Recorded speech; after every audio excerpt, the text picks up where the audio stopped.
broadcast, the rhythm.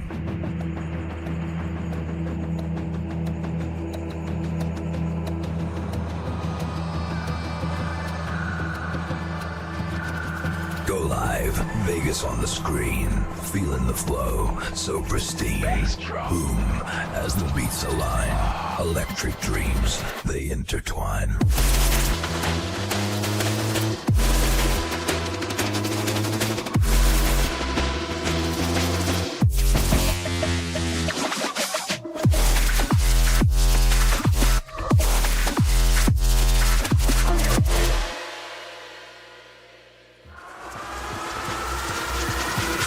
Neon dreams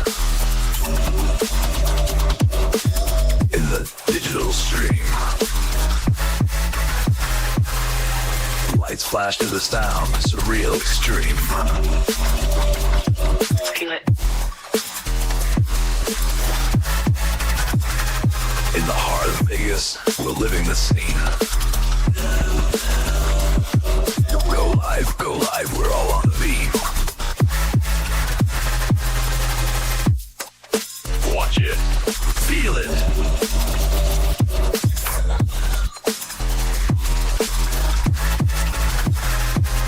On live stream, the pulse, it races. Base pounds, high stakes, wild chases. We're the stories, we're the faces.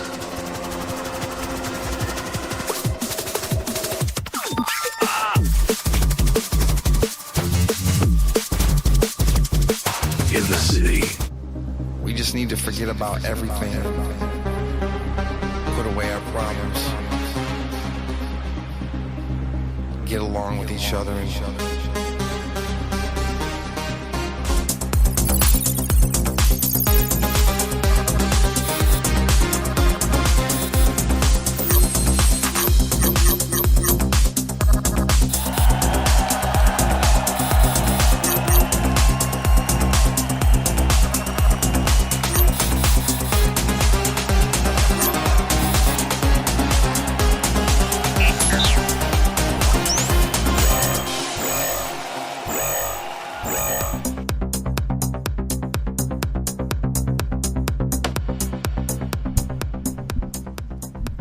All right, welcome on in, everybody, on a Monday from the Go Live Vegas studio. We are off and running with Student of the Game on all of our digital and social media platforms, our YouTube channel, and, of course, the newly launched Go Live Vegas app.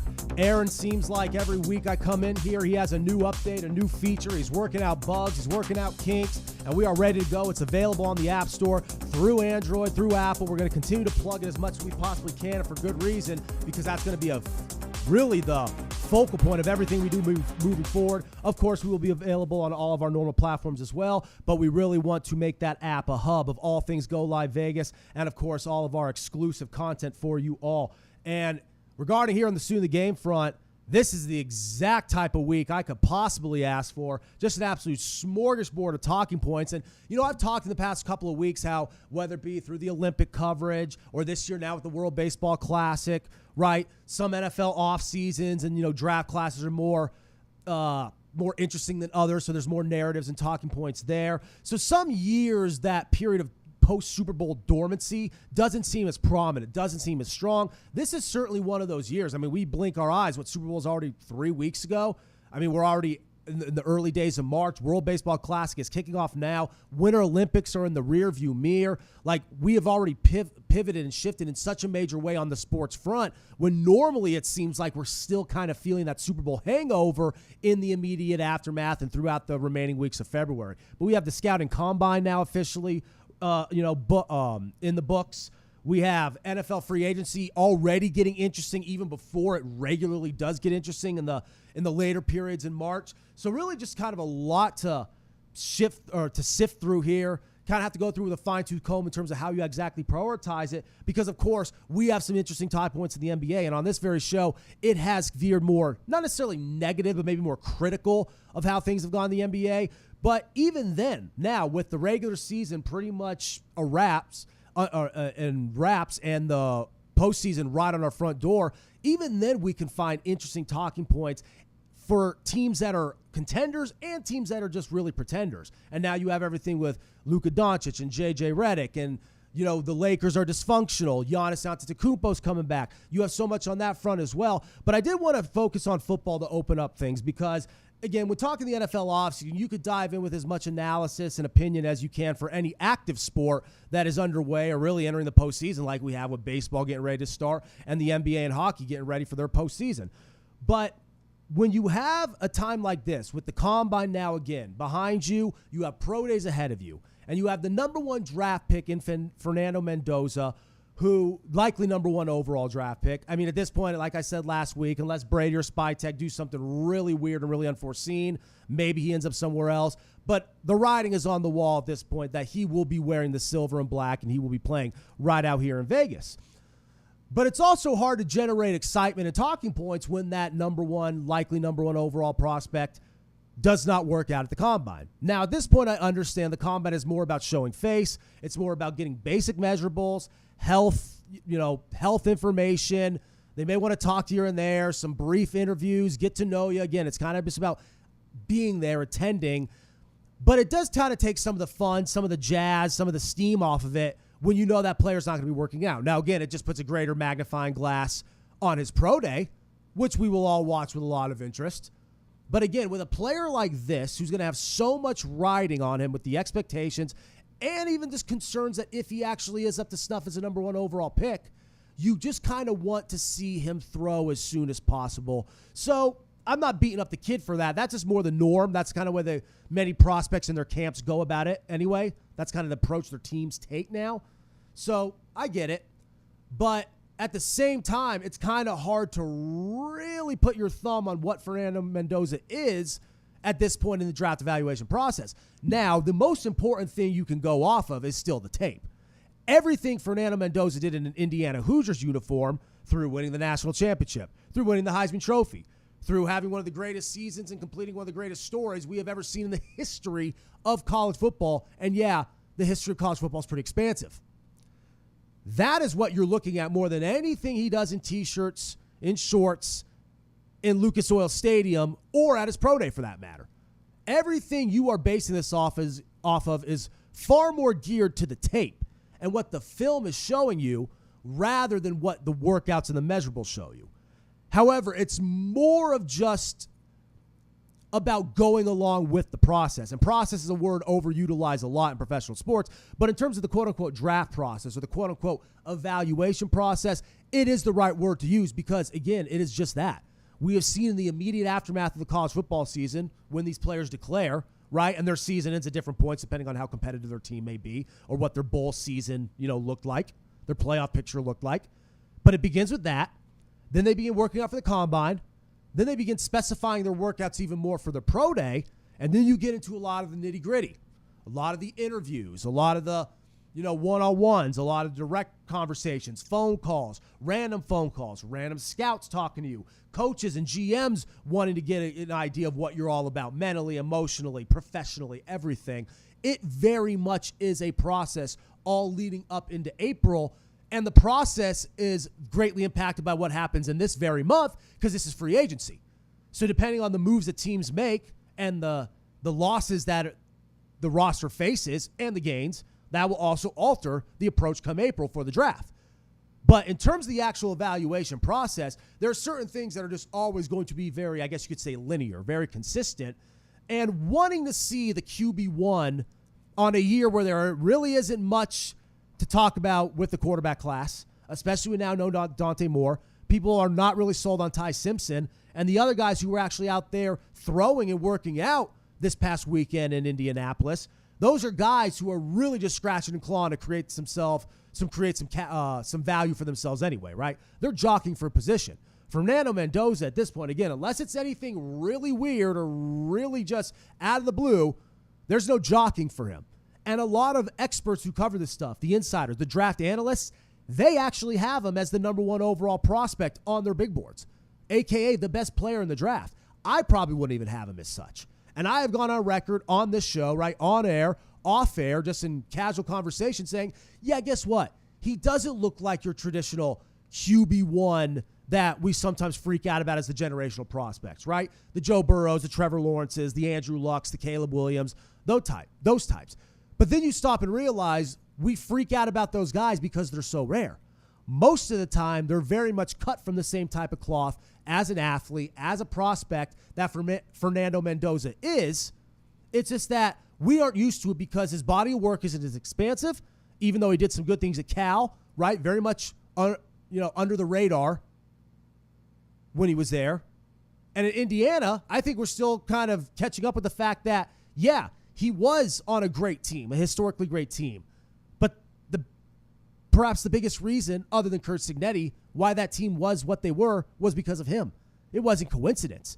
So sure, he doesn't have the fluid athleticism or the mobility that the Williams or the Burrows or some of these other guys have. And sure, we haven't seen him have to make all the type of throws like a Trevor Lawrence or a Burrow or an Andrew Luck or these type of guys have, because that wasn't his game, and that wasn't the Indiana Hoosiers game. They didn't need to. But the throws that he does make, right? The deep ball accuracy, the 50-50 balls, the back shoulder fades, the things that Indiana thrived on, these receivers really capitalized on all year long, he is an absolute master of. And there is a premium for that in the NFL, especially at a time where it is harder and harder to connect with the deep ball. Now you can look ahead and think, okay, he's going to the Raiders. Are they going to be able to surround with the necessary talent? You may have a stud with Gianti. You definitely have a stud with Bowers, but you don't have much of an offensive line. So again, that's upon Brady and Spytek to do a lot of construction there and a lot of overhaul. But at the same time, you're not expecting Fernando Mendoza to lead you to the quote-unquote promised land in year one. You're not anticipating necessarily a great rookie year like we've seen from Jaden Daniels recently or C.J. Stroud or Justin Herbert. No, you are expecting just to get the ball rolling on the Mendoza experience. The same way the Bears did with Caleb Williams before they brought in Ben Johnson. The same way the Giants did with Jackson Dart before they brought in John Harbaugh. We haven't even seen year two with him yet. We'll have to see. But there's a glimmer of hope, right? Drake May before they brought in Mike Vrabel. You get the ball rolling early. You let these quarterbacks take their licks as a rookie. And even if it doesn't go particularly well for you, by the time you roll into year two, you already have a lot of that learning curve and a lot of those jitters, if you will, out of the way. Now, if they're just a pro who turns erratic under pressure, if they can't keep their eyes constantly down the field, go through their reads, their secondary and their tertiary reads, in addition to their primary reads, right? Because that's where the game is shifting more to anyway. That's part of the learning curve and making it easier for young quarterbacks coming out of college. But eventually you're going to have to pick up some of that progression, some of that evolution development on your own, and only time will tell. And we've seen teams move off of quarterbacks because of that. J.J. McCarthy is looking like to be the most recent example. We've seen the Titans do it with Malik Willis and Will Levis, right? Malik Willis may actually have played himself as a backup into a pretty interesting situation. But we've seen Tennessee move off of two guys, and now they've found on the third time the charm type of approach. We think they may have found their guy with Cam Ward. We'll see how they build around him, right? Daniel Jones and the Giants, they pay him. Saquon Barkley leaves town because of it. Now Daniel Jones is a stopgap in Indianapolis. Probably won't even be there next year.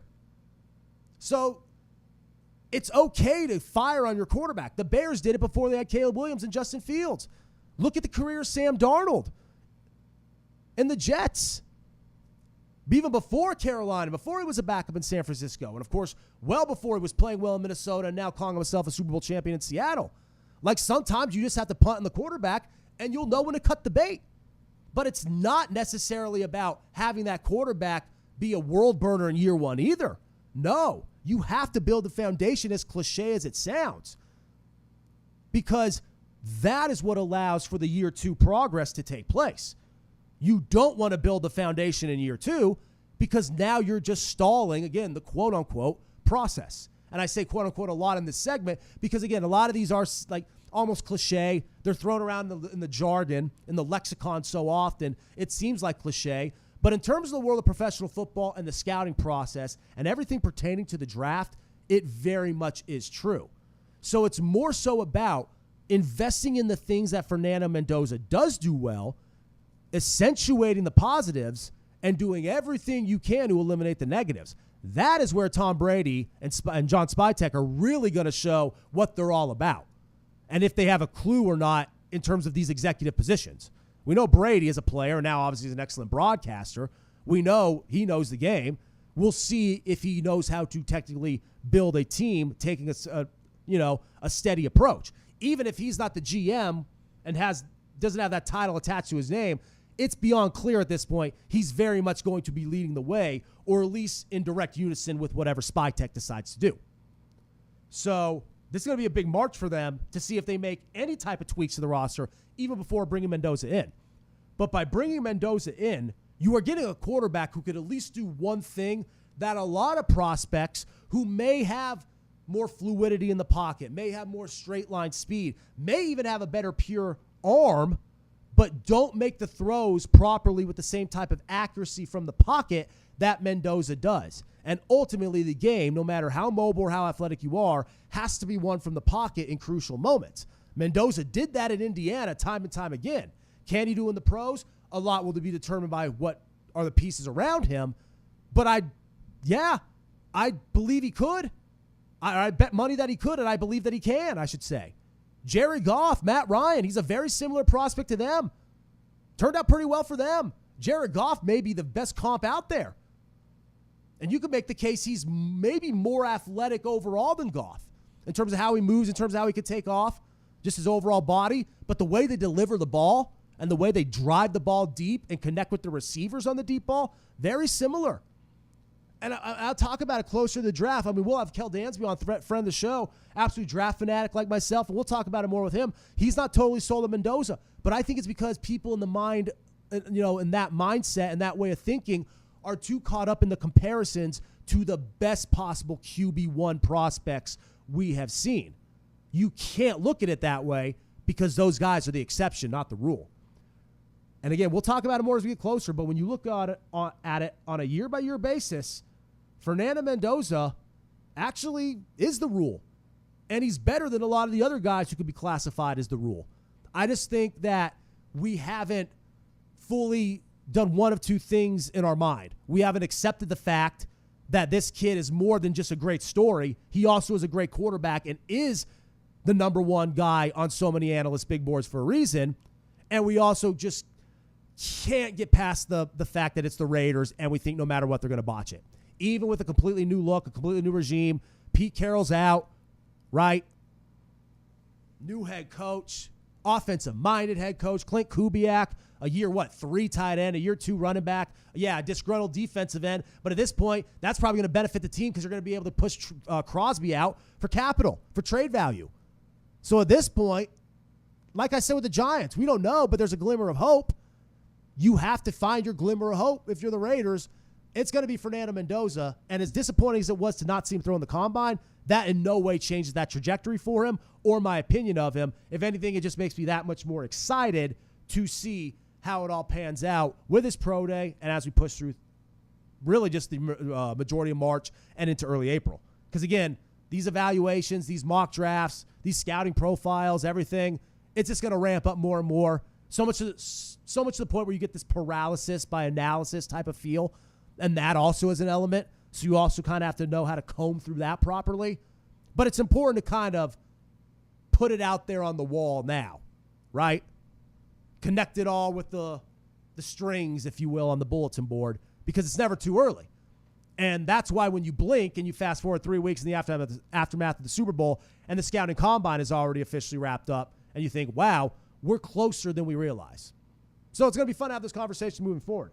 Just like it's going to be a lot of fun to have conversations about the hardwood moving forward. Because, again, like I said, it's skewed negative as of late as far as really just the media landscape in general, how the sport is covered, the media cycle surrounding headlines, how the talk shows and the podcasts approach it.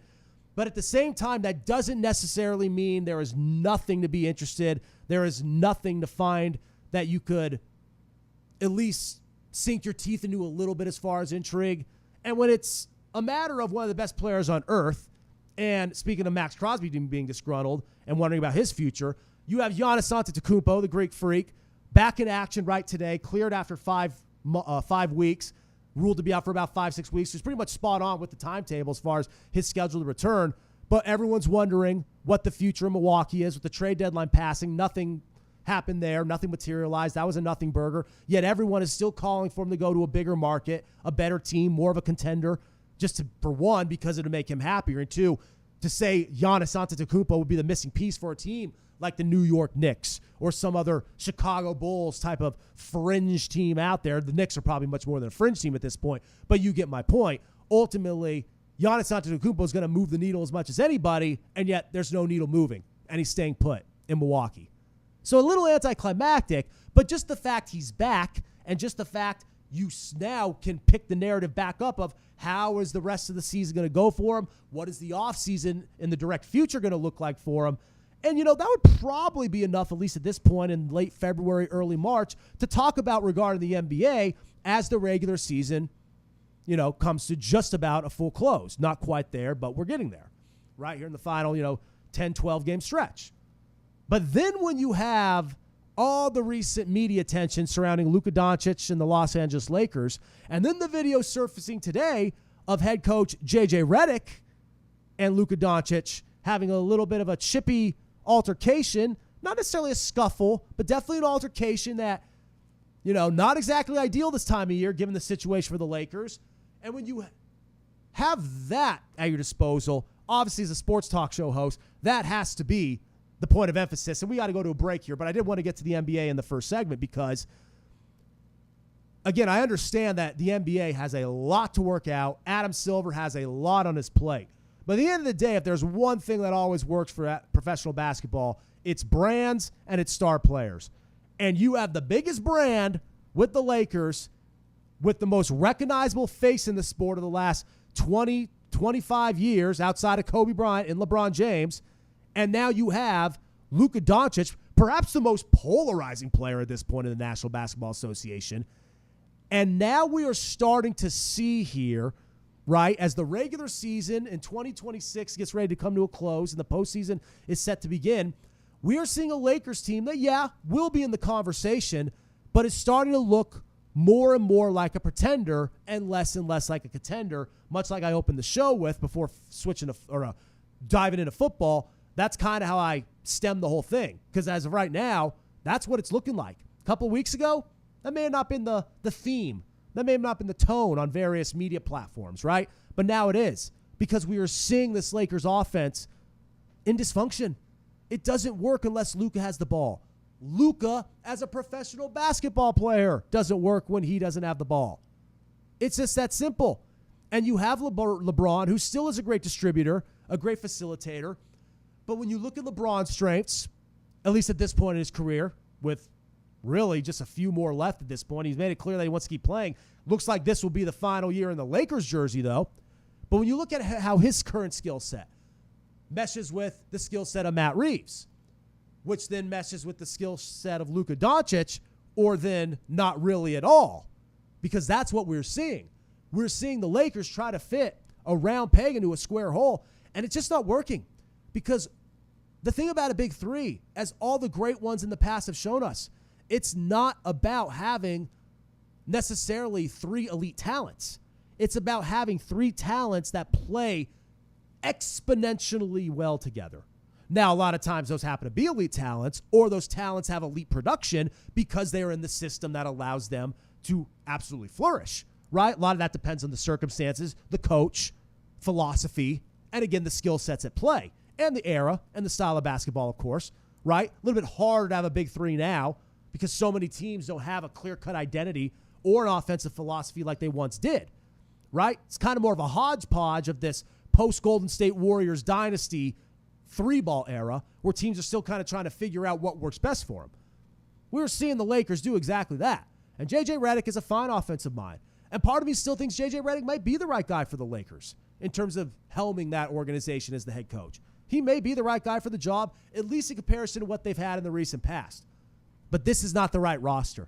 And deep down, everyone who is covering it from a position like this one knows it.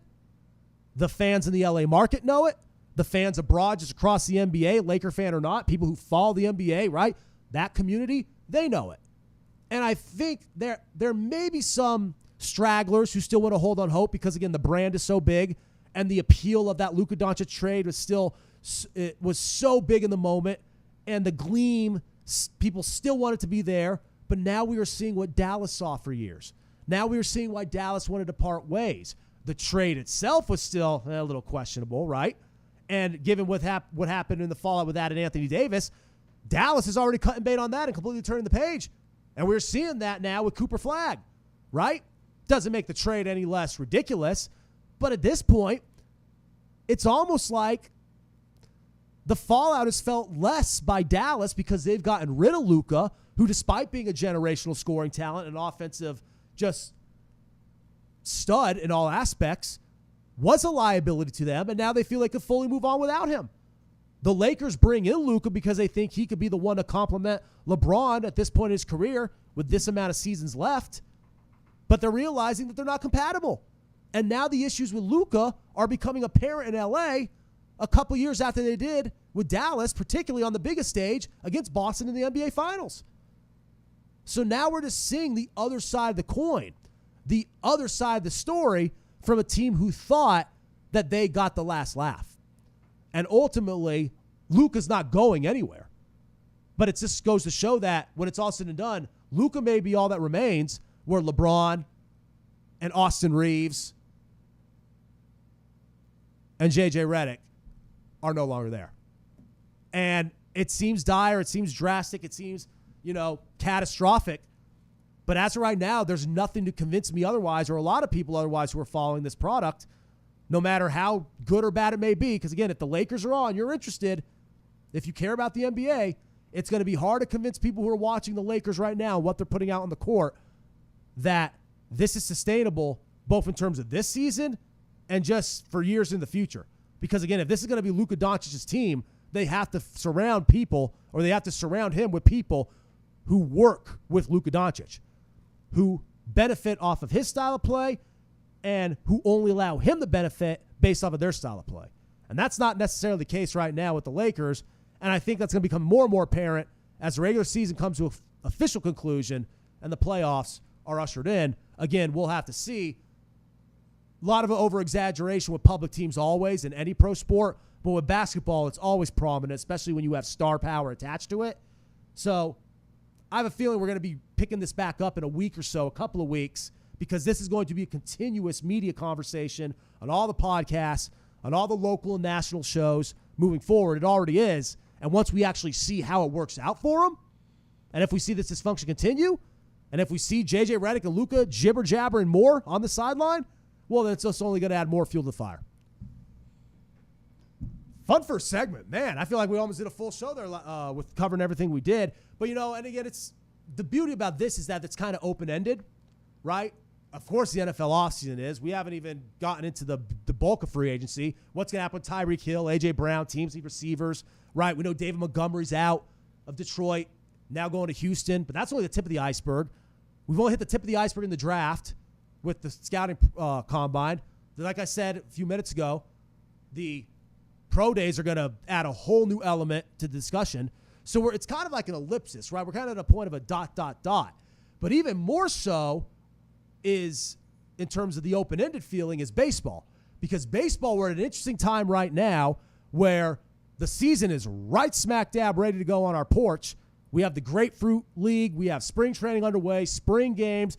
But here on this 3-year World Baseball Classic cycle, 2026, we have some action to watch at the international level. And on the other side, I'll talk about how, while it may not have the same type of appeal as an Olympics or anything like that, that is traditionally based in international competition, the World Baseball Classic offers a great glimpse into what's to come for the upcoming baseball season in ways that spring training simply can never do. So we're getting excited for baseball on the other side. Don't go anywhere. It's Student of the Game here from the Go Live Vegas studio on a Monday. Be sure to like, subscribe, and follow us on all of our platforms, and download that Go Live Vegas app on the Android Apple Store, everywhere you can get, or anywhere you get apps on all your devices, phone, tablet, whatever it may be. They're going to be available for you. So go check it out, because we're plenty excited for what's to come on the app and everything under the Go Live Vegas banner. So be sure to check that out and join on the conversation as well, because like, subscribe, comment, that's the best way to join in on all the discussion and follow us on all the action here on the Go Live Vegas front.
You do not.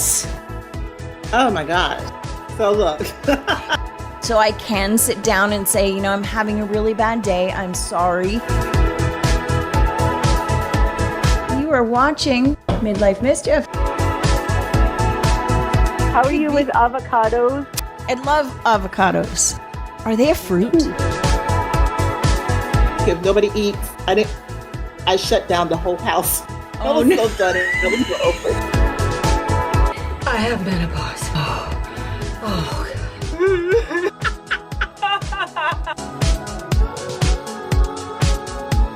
We finally did it! Interesting.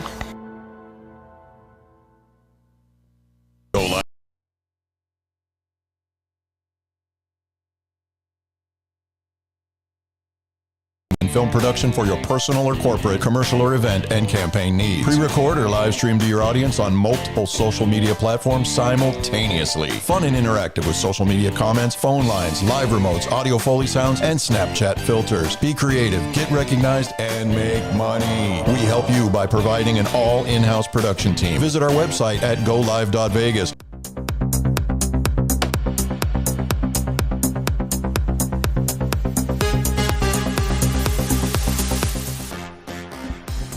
Rolling here on a Monday. It's the game live from the Go Live Vegas studios. We are live on our YouTube channel, our digital platforms, our social media pages, and of course, the all-new Go Live Vegas app. I have it up right here. We'll, in the next couple of weeks, continue to show you the imaging, the interfaces, and all that.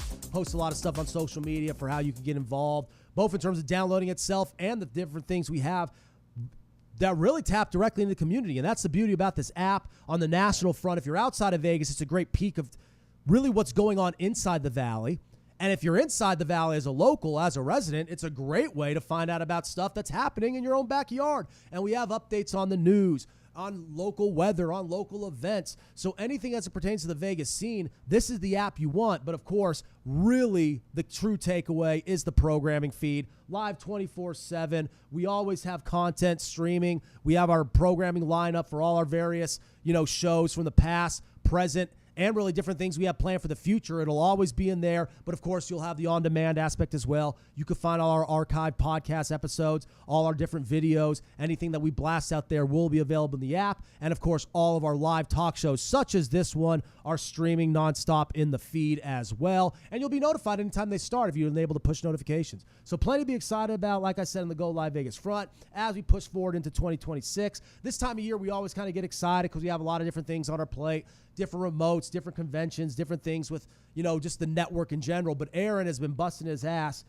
with this app, so we're going to plug it to the moon and back because he deserves it based off of his efforts and the fruits of his labor, because it's pretty damn cool. And if you're watching the app right now, we appreciate you. And again, be interactive, be involved. We want to hear from you. It shouldn't just be me running my wrap up here, dropping my takes. We want to hear your comments, your thoughts, your opinions, and your concerns about anything, both on this show and all the other ones. So, yeah, I mean, it's really exciting. It's kind of cool. It's like every time I come in the show, there's something else to promote because week in and week out, Aaron is kind of rolling up his sleeves and going to work. So it's exciting time to be a part of the Go Live Vegas family.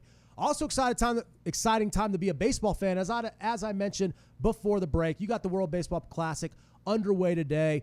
Plenty of storylines related to that. The star-studded lineup for Team USA, a roster that's so deep to where even the backups would be enough in most cases. Obviously, Team Japan looking to defend after they got it, after they took it all home in 2023, 3 years ago. So there's going to be the revenge angle there, especially with how many players who are prominent and relevant on the major league scene right now. With the best baseball player perhaps we've ever seen, Shohei Ohtani, leading the pack, but you just have a plethora of Japanese talent. You have a plethora of American talent, and of course the Puerto Rican, the Dominican contingents as well. It's always interesting, right? And the World Baseball Classic is great because having it every 3 years, you space it out enough, you kind of forget it exists for a couple years, and then it's, jumps up on you. You're like, wow, this is awesome. I'm so happy we have baseball back, and we have baseball, competitive international baseball at a time when spring training is on. So if you're not a big fan of the grapefruit stuff or all the stuff going down in Florida or Arizona, it's okay because you have this to watch, and it's pretty awesome if you're a baseball fan. However, I do want to emphasize that it is one of those things because there was a lot of talk about this in the immediate aftermath of the Milan Cortina games. there was a lot of talk on whether or not that element of, national pride, patriotism that was obviously strongly felt in the wake of the hockey victories, the men and women's U.S. Hockey gold medal victories over Canada, right? A lot of people thought that may carry over the World Baseball Classic, right? Added element of patriotism, national pride, honor, respect, support for Team USA. But that's not the case. That's not the case at all. In actuality, most people who were watching the Milan Cortina Olympics, who were watching the hockey, a lot of those people don't follow hockey regularly, but they were watching just because it was the gold medal matchup in a rivalry spot between Canada and the USA. The story writes itself. The narrative sells itself. Those people are going to tune into that, even if they're not a diehard hockey fan. And if you are a diehard hockey fan, it's the best case scenario, right? There are not casual sports goers or casual, even baseball fans who watch in the late, stretch of the regular season, post All-Star break, or really just don't start tuning in until September for the postseason. Those type of baseball fans never have been interested in the World Baseball Classic and likely never will. The United States could have won every gold medal at the Milan Cortina Games. I mean, they had a pretty damn good outing anyway, right? It's second best ever, or best ever, I should say, at an Olympic game that wasn't on continental America in any way. So pretty good outing for the U.S., but even then, that was in no way going to carry over for an event that most people don't even know exists. They may have heard about it recently because, there may be some amped up conversation because baseball is on an upward swing with the popularity, the social media traction, the television ratings, the general interest to the public. No doubt about it. So because of that, social media algorithms may tap into it. You may see some more political, patriotically rooted think pieces on Facebook or social media about it because of, again, we're so closely removed from what happened in the Olympics. So there may be some added coverage, some added anticipation, but most people who were, cheering for what the hockey teams were able to do, they don't even know this baseball tournament exists. What this baseball tournament does provide, however, is an awesome television experience for the people who actually do care about baseball, for the people who are following the offseason, the hot stove conversation, the grapefruit stuff, the spring training games. This gives you an early look at baseball in a format that's far more competitive than what we get normally and what we're getting right now ever since spring training got underway, just about a week ago. We are going to get hyper-competitive, world-class baseball with some of the premier stars in the game across the globe all going at it in a tournament that is really going to be interesting. And we're going to continue to track it. We'll follow it along here on the show, right? On air, off air, I look forward to talking about it and watching it. But I think that's more so a sign of where we are in baseball, just how many great, talented stars we have across the board in so many different countries. So the WBC doesn't necessarily need to add a patriotic, go Team USA element to baseball because most people are watching it to follow their favorite players. Sure, you may want your country of origin to win, your nationality to win. That's fine. If you're an American baseball fan, you're watching because your favorite players on the team. I'm not saying you're not going to root for the Stars and Stripes, but you're really more so watching to watch your favorite player or to watch great baseball at a time where we're not really going to get that kind of baseball because it's March. But every 3 years we do with this event, with this tournament, and that's what makes it fun. It gives you a chance to see Aaron Judge and Shohei Ohtani and all these bona fide Juan Soto and all these bona fide superstars who are poised to have another, incredible years once again, and a season that's going to really be dependent on storyline because, again, we're riding at an all-time high with television networks and revenue and interest and key demographics and everything on the up and up, but we have a lockout imminent. Baseball's in a better position it's ever been.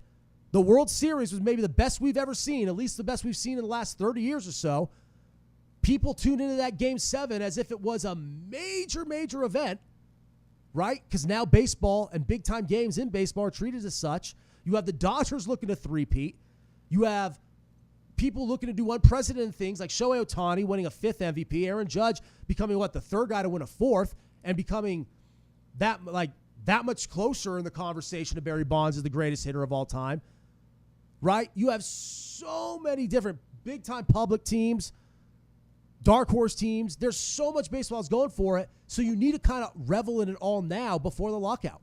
Because while the lockout is a black eye, and while a labor strike and a work stoppage isn't good, If it's not happening until the conclusion of the season, well, then shouldn't you for damn sure make sure this is a good season?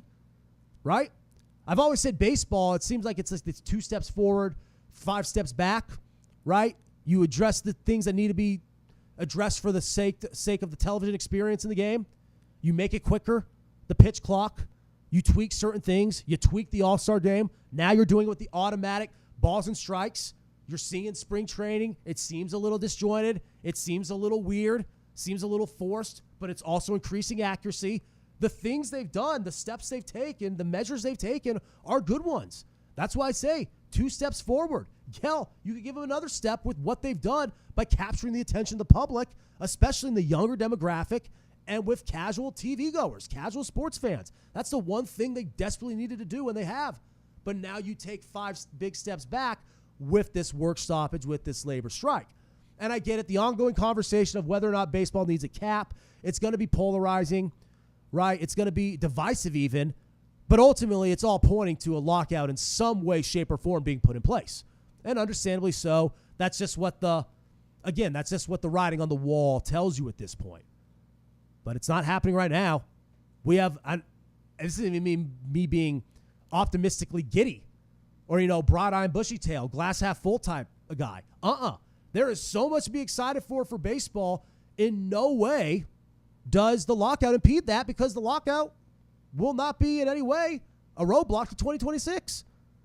So all the things that have made baseball more viewable to the public and have made people more interested to tune into big-time game sevens and to see if the Dodgers are up to snuff for a three-peat and to see if there's other teams out there like the Yankees, Phillies, Padres, Blue Jays who can, dethrone them, whether it be in the American League or National League respectively. The New York Mets, who had an incredible offseason, right? But after last year, in incredibly disappointing fashion, missed the playoffs. Can they redeem themselves? Like, if you look at LA and all the other big market teams, there is plenty to go off of there, in addition to, again, some of those ancillary dark horse type of teams. And you have a scope of interest, or a scale of interest, I guess you could say, that you've not previously had. So take advantage of it. And the World Baseball Classic is a great way to do that. Get your stars out there. Hope for good games. Hope for Ohtani and for Judge and for Soto to absolutely just tear it up. Have an element of national pride and rivalry and, global supremacy as it pertains to baseball in it as well. Because you should. That's the whole point of it. But I'm just saying it's going to be viewed different than the Olympics. Much different than the Olympics. It always has been. It always will be. The Olympics is as mainstream as it gets. You just had people watching curling, cross-country skiing who know nothing about it. And they were, actively tuned in. And again, you had people who know nothing about hockey actively tuned in. That's what the Olympics does. World Baseball Classic, far more niche. Baseball isn't as niche as those other sports on the, month-by-month aspect of it, right? If you look at it that way, not at all. Especially now with baseball truly embedding itself back into the mainstream and the public consciousness. But in terms of the international scale, it's not looked at the same way. And if you want it to be, you would have to put it in the Olympic Games, like, you once had it, and you have softball, and you're bringing in flag football. And if we want to have pro athletes in it, fine, right? We do that with hockey. We do that with basketball. You'll have that element of national pride. World Baseball Classic, not so much. More so for the baseball fans. That's essentially the cake of it all. The icing may be the added bragging rights, national pride, rivalry, all that. Because, we want to see Team USA and Team Japan. But it's not so much for the battle of, those two nations as it is to see what happens between the stars on those two respective rosters, because those two respective rosters are absolutely stacked to the gills with stars. So I just think it's fun. I think it's a unique opportunity for people, even though, again, it's probably going to be a more diehard fan base. It's a fun opportunity for people to get a glimpse of what these players are going to look like in 2026 in a way you can't by tracking everything that's happening in spring training. So that's what's fun about it. So bring on the baseball. Again, on shows like this and all sports talk shows across all different types of networks and platforms, you're going to lead with baseball, or you're going to lead with football and basketball a lot, even with the baseball season imminent. But I think that you will at least start to see some coverage and general conversation about baseball, even on some of these mainstream national talk shows that in the past you just simply did not get, because baseball is a major talking point right now. And even if, much like the NBA, some of those talking points are negative because the league is going to torpedo itself, well, then so be it. Because it's still better than no publicity at all. Again, the strike's going to be a black eye, but let that be a black eye when we get to it. Enjoy what is laid out directly in front of us right now. And it all starts with the World Baseball Classic, again, officially underway. I can't wait to see how we do. And if the USA is disappointing with that type of roster and that type of talent on paper, well, then we get what we deserve. And if we find pay dirt, well, then job well done. Because this is a roster clearly assembled to win the whole thing. We'll see if they're good enough to top Japan. But before I go, because again, like I said, this is what after the first segment, this is one of those shows where you kind of feel like you cover everything on the sports landscape. There's obviously some stuff on the combat front, even on the golf front, that's worthy of mention. That I'll get into as we get deeper and deeper into the spring. But here we are now at this point, because I talked about the NBA and a pivotal point, for them with the regular season wrapping up and the postseason here. We're seeing the same thing in the Stanley Cup. Or seeing the same thing with the NHL and the Stanley Cup playoffs directly in front of us as well. And we're at an interesting point in the world of hockey, or rather the timeline of hockey, that now all these players who did play for Team USA or for Team Canada, they're now back in the mix, right? Took some time off in the immediate aftermath, got back from Milan Cortina, did the whole thing with the White House. Obviously as a hot button issue that was. Eventually the dust settled from it. They got their rest, and they're back in the swing of things. They're back in action. And it is a little funny to think Jack Hughes, right? America's newest hero, scores a game winner, which caps off hockey's biggest moment, at least USA, Team USA, international level hockey, their biggest moment in 46 years. I said it previewing the matchup with Aaron, right? The biggest moment in the history of this sport, the biggest sporting moment in the history of this country came from an Olympic hockey team back in 1980. This was the biggest moment since that, and they did it against a team who, quite frankly, was better than them for the majority of the game in Team Canada. The reason why they were able to survive is because they're a tremendous goalie. Connor Hellebuyck with the performance of a lifetime, a very Jim Craig-esque performance, right? And now you turn around and he's back in a Winnipeg Jets uniform, and Jack Hughes, despite becoming, America's sweetheart, at least in the immediate, right, conclusion of the game. A few days later, maybe not. It depends on who you ask and where you fall politically. But Jack Hughes with the iconic picture, the no teeth, right? The celebration, the hype surrounding him as a player, right? Like LeBron James level, Shohei Ohtani level type hype almost with him as an amateur well before he was in the NHL. And the family dynamic with him and his brother and everything in between, and dating, Canadian pop superstars. And now he's back playing for the New Jersey Devils? Of all teams, really? And even if he's the franchise player, and even if he's an absolute stud, really? Like the two heroes of the biggest moment that hockey has had in this country since 1980 are going back to the Winnipeg Jets and the New Jersey Devils, respectively? Meanwhile, you have Connor McDavid and Jack Eichel and, Marchand and Celebrini. They're going back, and they're going to be a bit more relevant, to say the least. And that's not because Connor Hellebuyck and Jack Hughes aren't up to snuff as NHL talents. They obviously are. That's why they were able to beat the Canadians off their efforts. But they're so irrelevant. Oh, Aaron, relax. I gave you credit just a minute ago. I said they were the better team. But essentially, if it's not for those two players, America probably doesn't win the gold medal. And now they're back playing for the Devils and the Jets, respectively, while Jack Eichel's, out there. Look, the Kachuk is out there looking to three-peat. Jack Eichel's looking out there to bring another one for the Golden Knights. Connor McDavid's, finally trying to get over the hump, right? The conversation surrounding him now is starting to skew a little bit, right? Is he always going to be the bridesmaid, not the bride? Is it ever going to happen with Connor McDavid? Like, those are the players we're going to be watching. Not because they're necessarily better or worse. In Connor McDavid's case, they definitely are. He may be the best hockey player we've ever seen. But we're more so wondering if the Edmonton Oilers can win, or if the Vegas Golden Knights can win, or if the Florida Panthers can win again. We're not too concerned with the way the Devils and the Jets and their respective seasons are going to pan out. So it just kind of brings me to my final pointer as I wrap up the show. Hockey, much like other sports in the Olympics, will always be niche. What allows hockey to stand out in gold medal type games with the men and with the women, who are a far more dominant, and that's not even controversial to say. The women consistently capitalize on their gold medal opportunities far more than the men have.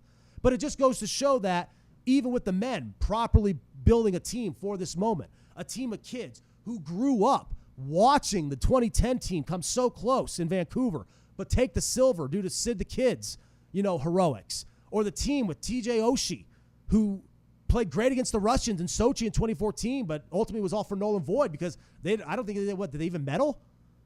Right? Like 2010 and 2014 ends in heartbreak. These kids watched it. They put it upon themselves that they would be the ones to finally get Team USA back over the hump with gold medal around their necks and finally a victory over their rivals in the Canadians, right? That sells. That narrative will always be a factor as it pertains to USA hockey, men and women's, Team Canada hockey, and really just international hockey. But that's now over. And we are back now to just domestic hockey. Or I guess you could say continental hockey if you count the two nations playing in between Canada and the States right now in North America. Right? But the pivot shifts. It goes back to being more niche. It goes back to being more local. And the people who did decide to watch those gold medal games because it was just exactly that, a gold medal game in the Olympics. And if they're going to watch curling and cross country, their damn for sure going to watch hockey, and their damn for sure going to watch it when both teams are facing Canada in the gold medal final. But that doesn't mean they're going to start actively watching NHL hockey. The people who are already watching NHL hockey and the people who watch the gold medal game, knowing every single player on that ice who aren't niche fans, they're going to be fine because hockey has always appealed to them and it always will.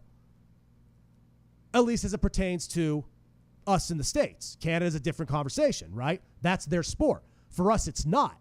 And even though we had our moment in that sport, that doesn't necessarily mean that once Milan Cortina is done, hockey's now going to be the thing here, right?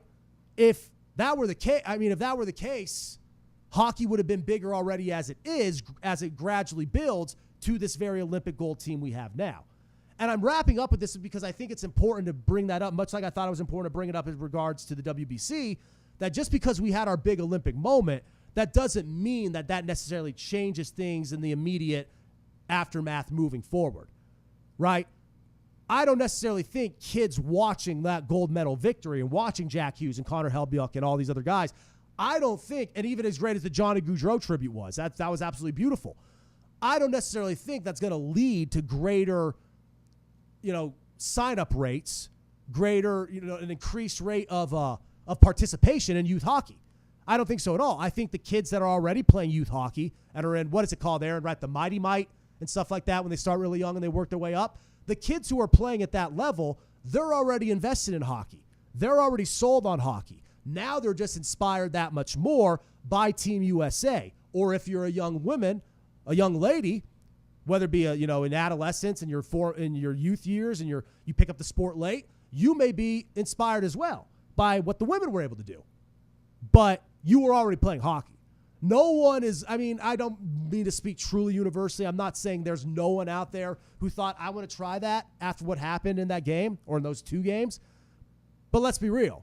Like anyone who's playing hockey or at least inspired by those gold medal match performances, they already had themselves a stick, gear, and a pair of skates before that. They're not going out to get that for the first time because of what happened, right? Certain sports, sometimes that happens. We've seen it in MMA. We've seen it in football. Now football participation rates are in decline. Forever they were on the up and up. Little League Baseball, forever, throughout the 40s, 50s, 60s, 70s was a huge thing because once that sport captured the national attention, people were inspired to go try it.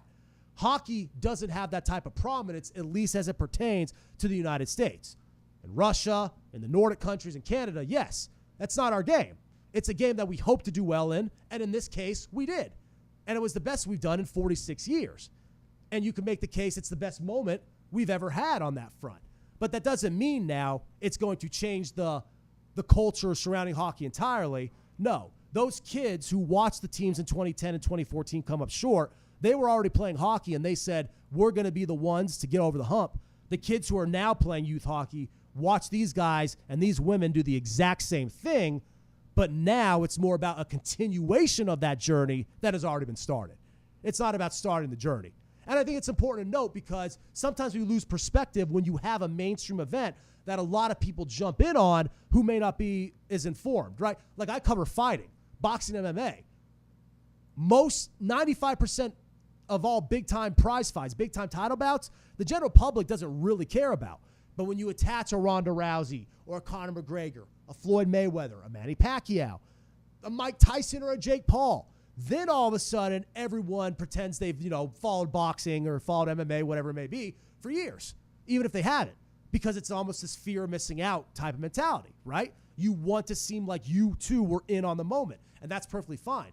That's why great moments in the Olympics, regardless of how mainstream the sport is, are perfect, because they allow you to do that. That's why big-time prize fights are great, or events like the Super Bowl are great. They allow you to do that. But you can't change the narrative either.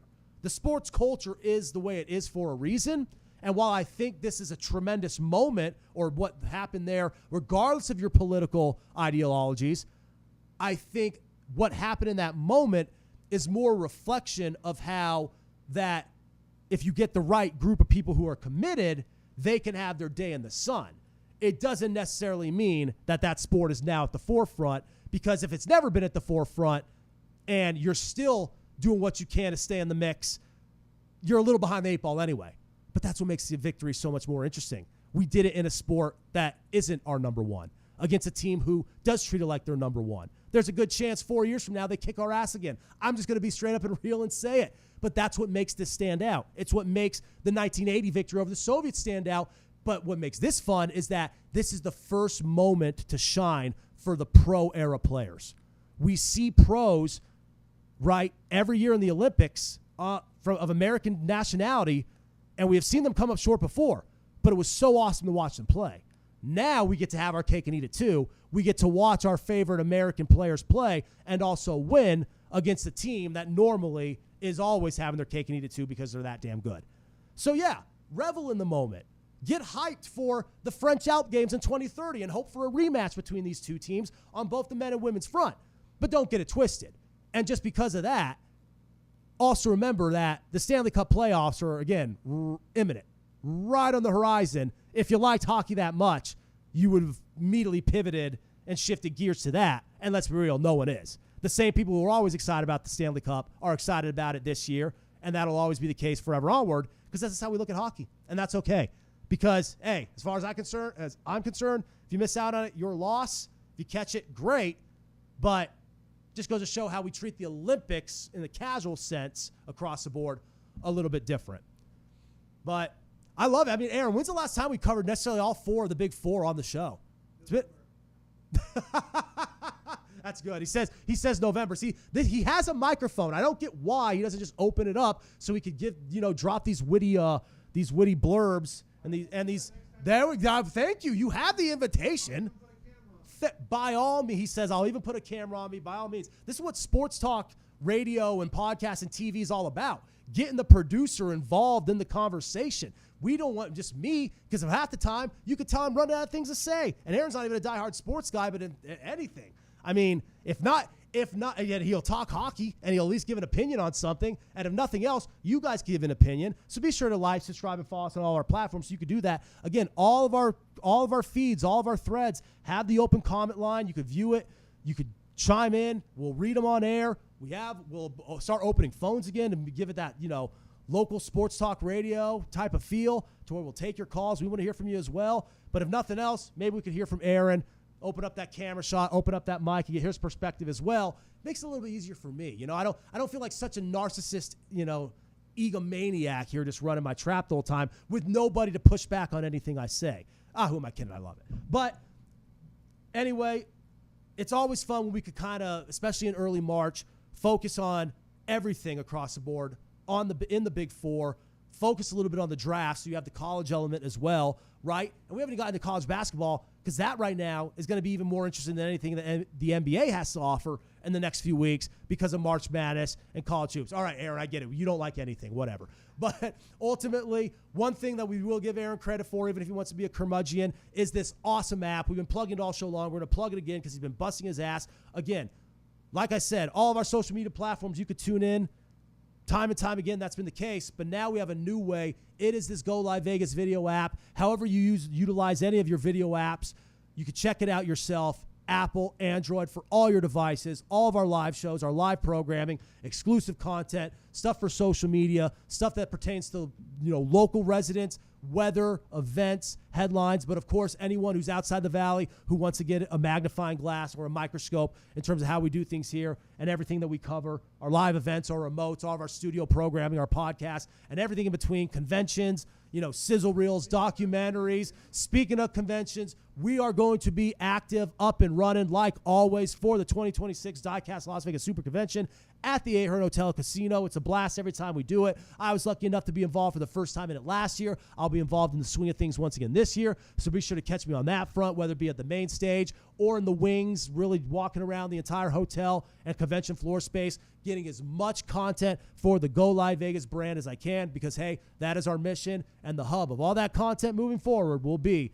this fine and dandy Go Live Vegas app. So be sure to check it out. Again, Apple, Android, you can download it. We'll constantly have updates for it. Aaron's still working out some bugs, some tweaks, so it'll be better and better, more refined as we move forward. But we want you to keep that in your mind because, again, this app is expected to be a big thing for us as far as networking, as far as reputation, as far as marketing and promotion, and we want you to be involved with it and everything on the Go Live Vegas front. So we thank you, we appreciate you. Now is the time Aaron can finally play the music so we can get the hell out of here.